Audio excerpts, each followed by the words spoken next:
So today we are going to pickle some okra. If you can see this big mound right here, this is what I cut yesterday when it was 107 degrees outside, and today it's not much better. But anyway, my baked bean video that I done, because people wanted to know how to can, and I was going to walk through that whole process. What I did was walk all the way around that process and then leave out the most important parts of the canning part. So what I've done is try to get everything ready so we don't have to listen to me talk for like an hour and just learn how to can. At this point, we're going to water bath, but it's still using the canner. It's still the same steps with the jars. You know, there are some things that are important, some things don't really make a hill of beans. So we're going to hit all that today. So what I've done is washed these are new jars, but I washed them, and I got boiling water over there, just clean boiling water, that I dip them in and roll them around in good. And I'm sure there's a time limit that everybody wants to go by on that, but I don't. I get them hot, I make sure that they're clean, and then the okra, I mean, it's raw. So just make sure, I washed it, it's sitting on the towel, so it's not soaking wet, but I mean, I got the dirt off. If there was any leaves or grass or anything like that, I mean, you just kind of look at it before you put it in the jar. So I'm using pint jars because the canner I have will hold pint jars to water bath. So that just makes it so much easier instead of having a pot on the stove and they're like this big and you have to be 2 inches above the lid of the jars to water bath, and it has to be consistent. It's pretty aggravating to do on the stove. So all I'm doing is laying the okra in the jars. You don't want it to stick up out the top, obviously, but I mean, as long as you're right there at the bottom of the rim. I started out like this because I packed these babies tight. So you lay them down, and I put the big end at the bottom to start with, and then I'll flip it up and cram some more in there. So each one of these pints gets a clove of garlic and a half of a jalapeno that I've sliced down in there, and then we're going to continue to fill the jar up with okra. And these little pieces are the best. So, like I say, I pack them just as dang full as I can get them. And then we're going to get to the important part of the canning process. This recipe, like I went ahead and made this brine and stuff. I'm not going to make y'all suffer through all that measuring and all that, because I'll put the recipe at the end, but it's right out of the ball canning book. Probably one your grandma and great grandma or somebody used at one point, I imagine. I didn't just come up with it, but it's good. So I don't change anything. I've just had to multiply it a lot to have the amount that I need for however much of the okra that I get at the time. So I just have a lot of measurements already. All right, so that's slam full. And we're gonna take this little doozy here, and this brine is vinegar, water, canning salt, and dill seed. And you wanna be sure, I mean, I have to be sure that I get some of those dill seed in every jar. All right, so we filled it up. I filled it up to here, and it says on there, I think it says like 1/4 to 1/2 inch headspace on these. I'm pretty comfortable at the bottom of that rim right there. It's been working so far with everything I've done, so I don't try to push it. Very important part of this, what I'm doing right now. A lot of people will use like vinegar on a rag or something to be sure this part is clean. It's got to be clean, dry. You can't have trash on it. It can't be, I mean, it's got to be just right. This is your lid. New lids, I washed them. They recommend now not to heat them up, which sometimes I do, sometimes I don't. If it's something that I'm reusing, I'm gonna heat it up just to be sure I kill whatever's in it if there's something in it. That's just me. And I hadn't had any problem with them. So you wanna be sure this is all dry, clean. You're gonna put it on top of here. One thing I'm about to forget. I don't typically do this on these, but one of the steps that they say to do if you're doing peas or anything like that is to take something wooden or whatever and go down through there and get those air bubbles out. There's a few in these. I'm telling you, when I tell you I got them packed tight, I ain't playing. So, I mean, if you want to do that, you can do that. so there's that. Got my bands. Any of this stuff right here. All right, so you see how this is shaped. You have, I mean, I don't know where the camera is in this thing, but it's got like a lip, and then a flat piece right here. And this, that is the sound you'll get when it seals. So if you go over there and check them, when they cool down, that piece will be flat. It won't be sticking up. If you can pop it up and down, you need to throw it in the refrigerator.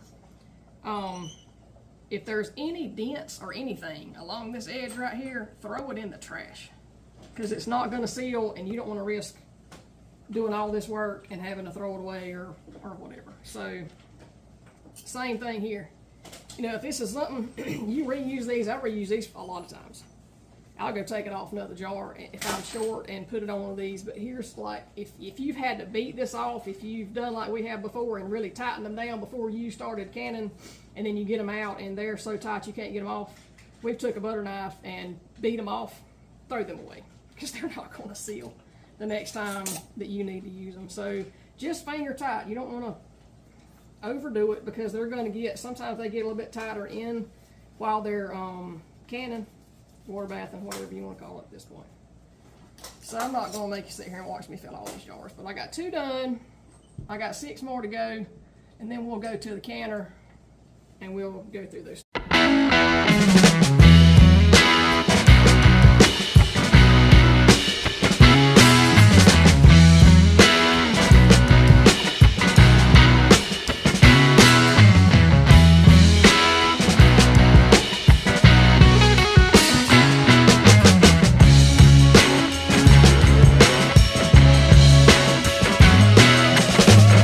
So this is my particular pressure canner, digital pressure canner. It's Presto. I don't have any prejudice against any of them. I don't care if you get one that is made for pressure canning. I didn't know this was when I first got it. It was just a bigger Instapot. Happens to have a cannon button, so I got looking at it and talking to some people that have used them before for canning. So I use this the same way as I use. I mean, this has got, it's a setting on here, and you set the minutes up or down for whatever it is that you need. This one just pressure cans or boiling water bath. That is your 2 options. That's all this machine does. So I should have done this way a while ago, but I didn't. So here we are. So we're going to set it to water can, and we need 15 minutes. I'm going to show y'all the recipe, or put it up there at the end, or whatever. You can screenshot it or whatever. It's in this. This is the particular blue book, canning book, that I have with this recipe. We'll get you a clear review of that before this is over with. But this has got 15 minutes for pints. That's what we're going with. So we're setting it to boiling water can right here. We've got 15 minutes set, and we're going to hit, well, it looks like a play button to me, so it's a triangle facing the other way. And it says insert jars, because this one has a setting where instead of boiling water on the stove, which I do, because a lot of times when you're canning, you're going to have boiling water anyway. And I'd just rather get it all done over there and then bring it over here and turn it on. That's just me.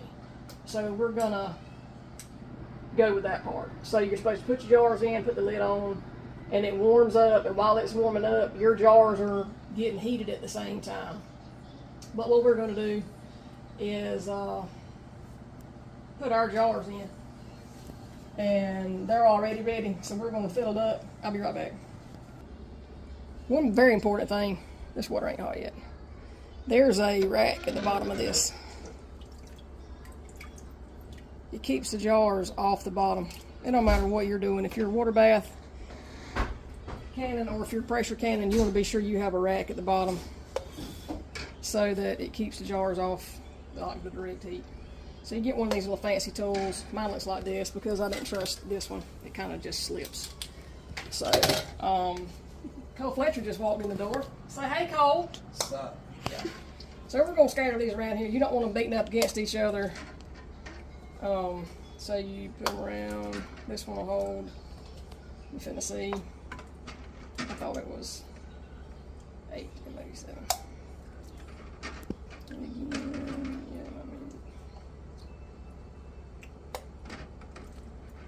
Alright, got a lot of water in there. Let's do something with that. You want it to be a few inches above the jars, because they're just sitting in the water and the whole thing needs to boil. When you're pressure canning, you want them to be, I mean, not even halfway up the sides of the jars, the water. And it just pressurizes and all that stuff, and it does its thing, but this is going to boil the whole jar. Okay, so we got that right. We're going to make sure the seal is where it needs to be, right around that. Make sure it stays everything turned over, because this one's bad about not doing that.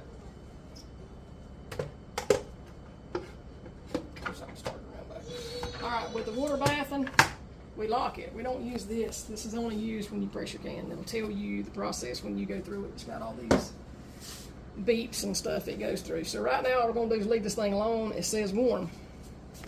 And these little dots going across means it's doing something. So whatever it says right here, that's what it's doing. Once it gets to a place you have to do something, it'll beep and it'll tell you over here what to do next. Alright, so now this thing says fill jars. When she's trying to video, a lot of times these lights just kind of flicker back and too. So if you see a picture of this in a minute, I'm just trying to show you what it says. So right now it says warm and it says fill jars. That means there's something to do. Now it's saying it's heating up and it's got the minutes on there. So once it gets ready, it'll just beep again and it'll start counting down once it heats up to the boiling point. So there's nothing else to do now until when it finishes. It'll, on this setting, it'll beep, and then you take the lid off. I'll show you in a minute if I hear it, because my beeping thing just kind of, for some reason, is muffled now, and sometimes I miss it. So if I do, it'll count from 5 down, and you take the lid off, you let it cool off a little bit in there.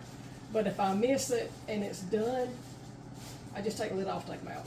There's not a big deal in that still.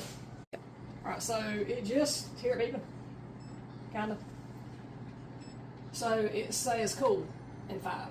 So at this point, I got a little cheaper book over here. I mean, like on this thing right here, it tells you when it says cool, counter beeps 4 times, 5 will light up. Then you unlock this.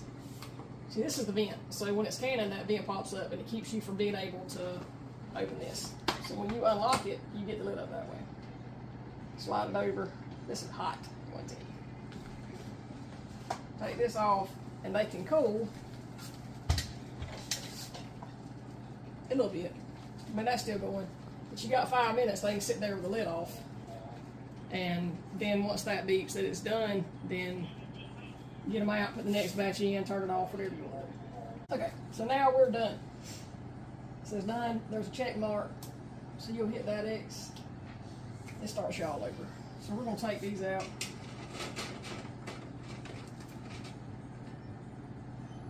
Set them over here. I'm going to reload it and go again. I wanted to show you. I mean, obviously you're not going to check the seal right now because A, it's not sealed, and B, it's hot. So all of them are going to come out popped up. They're not sealed. So you want to, I mean, 12 hours from now, they should all be sealed. You'll start hearing them in just a few minutes. Or, I mean, anyway, you'll hear yours to your house. But by 24 hours, if they're not sealed, they need to go in the refrigerator, straight to the refrigerator. So that's what they look like right now. You can see the garlic floating around. The okra, it starts floating up, so it looks like you could have packed more in there, but I can tell you I couldn't have. What I've done before. So see the garlic, see the pepper, there's 2 pieces in that one. It don't pop back up. So if you have one that does pop back, these aren't sealed yet. That's what it sounds like when it's not sealed. So these are the ones I'm fixing to put in there to go again. But that's the end product. Those I'm not fixing to touch. But anyway, that's what it looks like. That's the gist of it. We're gonna send you a screenshot on the end of this of the recipe here. Again, it's the Ball Cannon book, okra pickles. The whole recipe's there. Look forward to there. So y'all, thought I was through the video, but my editor and manager, who's behind the camera, said that I needed to eat one, just to show y'all that it wasn't poison. This is actually last year's. Y'all hear that pop? Mm-hmm. Last year's I did, had it in the refrigerator, ate some the other day. Kind of slimy. Tell you what. These are without jalapeno. These are kick to them. I don't know if it's the garlic, the vinegar. If you like pickles, then baby, it's good. Especially if you're hot or have been sweating, and then like you get a minute to sit down with a cold beverage of your choice. Those things right there, man, they hit the spot.